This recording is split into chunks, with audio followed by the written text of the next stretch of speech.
Internal affairs میں interfere کر رہا ہے، اور ہم آپ کی حکومت جو ہے وہ دونوں اس کا نام لینے سے بھی ڈرتی ہے۔ وجہ کیا ہے، کیوں ڈرتے ہیں؟ اس کی وجہ یہ ہے کہ یہ لوگ این آر او کی پیداوار ہیں، اور این آر او جو پیداوار ہے وہ ان پاورز کی ہے جو کہ ویسٹ میں بیٹھی ہیں، اور جس کے ساتھ ان کے ساتھ نپتی ہیں اسرائیل اور انڈیا۔ یہ ٹرائنگل این آر او کی پیداوار سیاستدان ہے، فوج تو این آر او کی پیداوار نہیں، این آر او کے ساتھ اس کا تعلق نہیں ہے، لیکن بہرحال ٹو دی ایکسٹینٹ کہ فوج ان کے نیچے ہے، تو ابھی اگر وہ کنفرنٹریشن میں آ جائے تو پھر تو کود رہا ہو جائے گا۔ صاحب آپ پورے ایمانداری سے یہ بات سمجھتے ہیں کہ فوج سول کے متحد ان کے انڈر ہے؟ دیکھو یہ فوج کو ڈائریکشن، فار ایگزامپل وہ وار ڈکلیئر کرنا چاہتے ہیں انڈیا کے خلاف تو نہیں کر سکتے، اچھا ٹھیک ہے، اگر وہ چاہتے ہیں کہ ڈرون ہم نے گرا لے تو وہ نہیں گرا سکتے، ٹھیک، تو لہذا یہ جو سپریم ڈائریکشن جو ہوتی ہے میں ابھی آپ کے پاس آتا ہوں، وہ سول دیتی ہے۔ اچھا، وہ نہ ڈرون گرا سکتے ہیں نہ انڈیا سے وار شروع کر سکتے ہیں، لیکن آپ نے دیکھا کہ سی آئی کا چیف آتا ہے، وہ آرمی چیف سے مل کے چلا جاتا ہے، نہ پریزیڈنٹ سے ملتا ہے نہ پرائم منسٹر سے ملتا ہے،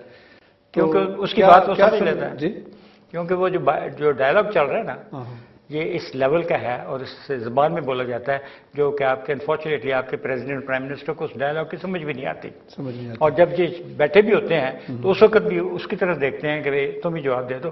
تو پھر over a period of time 2-3 دفعہ جب جواب نہیں دے سکتے تو کہتے ہیں یار جس نے جواب دینا ہے اس سے ڈائریکٹ بات کر لو۔ یہ اس میں یہ نہیں کہ وہ ڈائریکشن نہیں لیتا، پھر بھی لیتا ہے وہ ڈائریکشن، اچھا پھر بھی لیتا ہے ڈائریکشن۔ آپ کا کہنا ہے کہ فوج نے سیاستدانوں کو پنپنے کا موقع نہیں دیا، لیکن سیاستدانوں میں بھی اتنی نااہل بھی بہت ہے۔ دیکھیے صاحب یہاں پہ 2 باتیں آ جاتی ہیں، سیاستدان نااہل بالکل نہیں ہے، جب بھی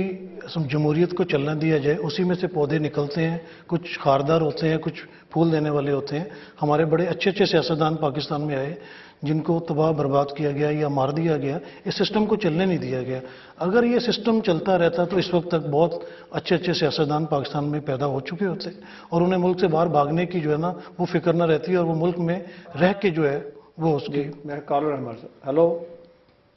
السلام علیکم جی، السلام علیکم، کون صاحب؟ میں جی عتیق بول رہا ہوں۔ جی عتیق صاحب، جی تو میں بتانا چاہتا ہوں یہ کہ سچ کیا ہے۔ سچ حضرت یہ ہے کہ یہ جو مسلمان ہیں نا ہم لوگ، یہ غداری کو نہیں چھوڑتے ہیں، تو جب تک غداری نہیں چھوڑیں گے نا تو تب تک ترقی نہیں پائیں گے۔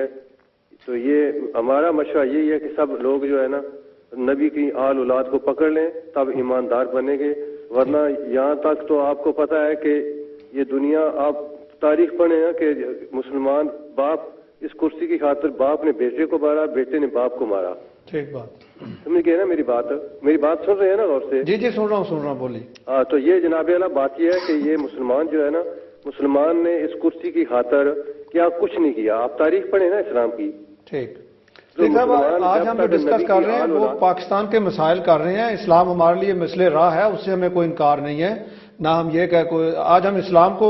جو نظام حکومت ہے وہ ڈسکس نہیں کر رہے ہیں، ہم پاکستان کے مسائل پہ بات کر رہے ہیں۔ Thank you very much for your input. بعد میں کنٹینیو کرتا ہوں بات، جیسے امریکہ کی ہو رہی تھی بار بار۔ ایک آپ نارمل اگر گھر کی مثال لے لیں کہ آپ نے کسی سے قرضہ لیا ہوا ہے، آپ کے گھر کا خرچہ وہ چلا رہا ہے، یوٹیلیٹی بلز وہ پے کر رہا ہے، پیٹرول کے پیسے وہ آپ کو دے رہا ہے، آپ اس کو کیسے آنکھیں دکھا سکتے ہیں؟ امریکہ اس وقت فوج تک کی تو تنخواہیں امریکہ سے آ رہی ہیں، آپ امریکہ کو کس طرح آنکھیں دکھا سکتے ہیں؟ ڈرون گرانے کی بات کرتے ہیں، اگر فوج میں کسی وقت انڈیا اچانک ہمارے اوپر حملہ کرتا ہے، اس کے جہاز پاکستان کی حدود میں داخل ہو جاتے ہیں، تو اس وقت جو ایئر فورس ہے وہ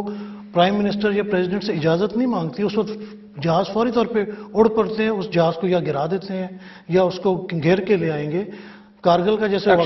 کارگل کا واقعہ تھا، وہاں پرائم منسٹر سے اجازت نہیں لگی حملہ کرنے کی۔ جہاں فوج اپنی منمانی کرنی چاہتی ہے وہ اپنی منمانی کرتی ہے، وہ کسی سے اجازت نہیں لیتی۔ ڈرون گرانا چاہیں ٹیکنالوجی موجود ہے، اور وہ ڈرون گرانا چاہیں وہ 1 سیکنڈ سے پہلے گرا سکتے ہیں، لیکن سارے جنرلز کی ٹریننگ امریکہ میں ہوتی ہے، اس کے بعد ان کو ایڈ امریکہ سے مل رہی ہے، ہر چیز امریکہ سے مل رہی ہے۔ اتنے پرو امریکن ہیں، ان کے بچے امریکہ میں پڑھ رہے ہوتے ہیں، ان کے ذاتی مفادات منسلک ہوتے ہیں، جس وجہ سے جو ہے وہ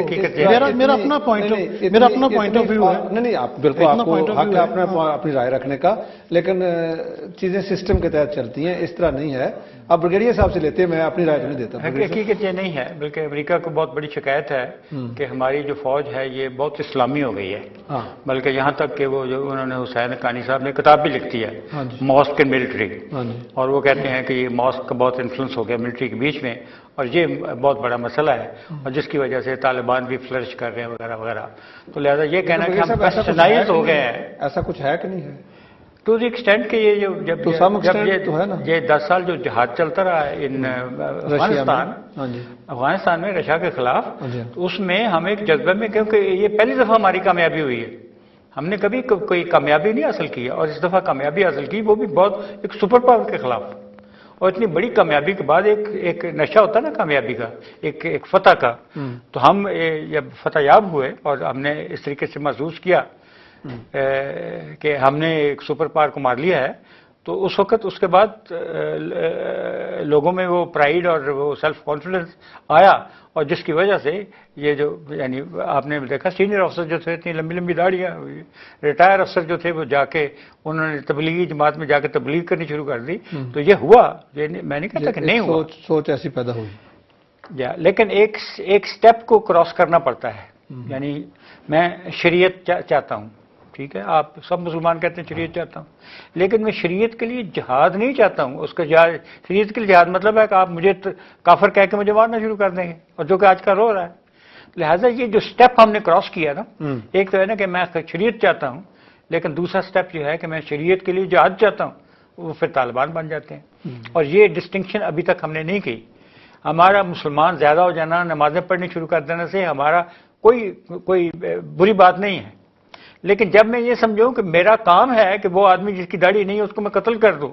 یا جس کی بیٹی اسکول جاتی ہے اس کو میں قتل کر دوں، تو پھر وہ انٹالرنس جو ہے وہ 16 پہ آتی ہے۔ اگر شریعت کا یہ مطلب ہے تو پھر ظاہر ہے کہ ہم خوفزدہ ہوں گے ایسی شریعت کے ساتھ، اور ہم خوفزدہ ہیں، لیکن اس وقت تک آپ میں یہ جرت پیدا نہیں ہوئی پاکستانیوں میں کہ ہم یہ کہیں کہ شریعت کو ہم مانتے ہیں، لیکن یہ شریعت ہماری شریعت نہیں ہے، جو یہ ہمیں بتا رہے ہیں۔ ٹھیک، پاک امریکہ تعلقات کس نوعیت کے ہونے چاہیے؟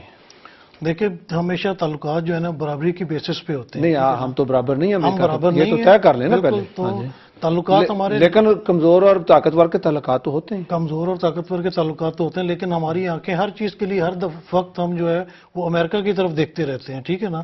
امریکہ کو ہم کیا پرووائڈ کر رہے ہیں یا امریکہ کو کیا دے رہے ہیں، اور امریکہ اس کے بدلے ہمیں کیا دے رہا ہے۔ ہمارے لوگ تو ڈالروں کے عوض بک جاتے ہیں، جو لوگ بک جاتے ہیں انہی کی وجہ سے جو ہے پاکستان میں مجھے ایک سوال آپ سے پوچھنا دیجیے، پاکستان نے اپنی جو میزائل ٹیکنالوجی امریکہ سے نہیں لی، کیوں بھائی سب ٹھیک بات ہے، نہیں لی، تو وہ تو ہم امریکہ کی طرف نہیں دیکھتے، امریکہ تو ناراض ہے آپ کی میزائل ٹیکنالوجی سے، ٹھیک ہے، پھر آپ کے جو آپ نے ایک جو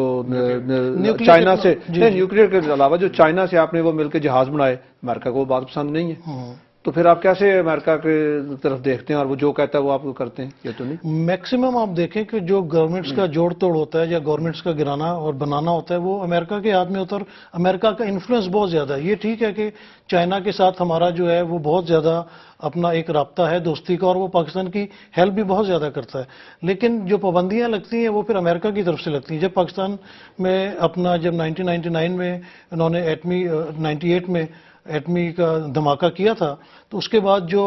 اپنا پاکستان پہ پابندیاں لگی تھیں، تو اس کے بعد آپ دیکھ لیں کہ پاکستان کتنا نیچے کی طرف جانا شروع ہو گیا تھا۔ کچھ سعودی عرب نے بھی ہیلپ کی، کچھ چائنا نے بھی ہیلپ کی، لیکن اس سے یہ ہے کہ پاکستان کے مسائل حل نہیں ہوئے۔ ابھی بھی جتنے معاملات گھوم پھر کے جاتے ہیں وہ امریکہ ہی کی طرف جاتے ہیں۔ ٹیکنالوجی میں بھی اگر آپ لے لیں، چلیں کچھ میزائل بنا لیے انہوں نے، نیوکلیئر پاور بھی بن گئے، امریکہ کی مدد کے بغیر ہی بنے، لیکن ابھی بھی آپ کے جو فضا میں جہاز اڑ رہے ہوتے ہیں، F-16 ہیں آپ کے، ان کے پرزے تک جو ہے امریکہ سے آتے ہیں۔ آپ کو جو بہترین ابھی امریکن میڈ ہے تو وہیں سے آئیں گے، ڈیفینیٹلی وہیں سے آئیں گے نا، اسی لیے آپ کو اگر وہ بالکل امریکہ آپ کو یہ سپورٹ کرنا چھوڑ دے، تو آپ جب انڈیا کے ساتھ جس مقابلے پہ آتے ہیں، آپ کا اصل دشمن تو انڈیا ہی ہے۔ کیوں دشمن ہے؟ وہ نیبرنگ کنٹری ہے، مطلب ہم تو کہتے ہیں بالکل، میں تو پہلے بھی کہتا ہوں کہ نیبرنگ کنٹریز ہیں، پاکستان کے بڑے اچھے تعلقات ہونے دینے چاہیے، لیکن یہ بھی کچھ ایسی سورسز پاکستان کے اندر ہی ہیں جو تعلقات کو اچھا نہیں ہونے دیتے۔ دونوں طرف ہیں، دونوں طرف، ادھر اتنے زیادہ نہیں ہے میرے خیال سے، ہماری طرف زیادہ ہیں، کیونکہ اس کا عملی مظاہرہ بھی دیکھنے کو آتا ہے۔ ایکسٹریمزم دونوں طرف ہے، اس میں تھوڑے لوگ ہیں، زیادہ نہیں ہے۔ جی صاحب یہ حقیقت ہمیں یہ بات سمجھنے کی کوشش کرنی چاہیے کہ اس زمانے میں جب کمیونزم ایکسپینڈ کر رہا تھا ساری دنیا میں، تو اس وقت مسلمان دنیا نے یہ فیصلہ کیا کہ یہ لوگ گاڈ لیس کریڈ ہے کمیونزم، ہم اس کے مخالف ہیں۔ میرا خیال ہے یہ بھی ایک مسکنسیپشن، بہرحال ہماری یہ سوچ تھی، امریکہ نے دی ہوئی تھی، امریکہ نے اس کو سوچ دی ہوئی کیا، تھی، اور پوری کی پوری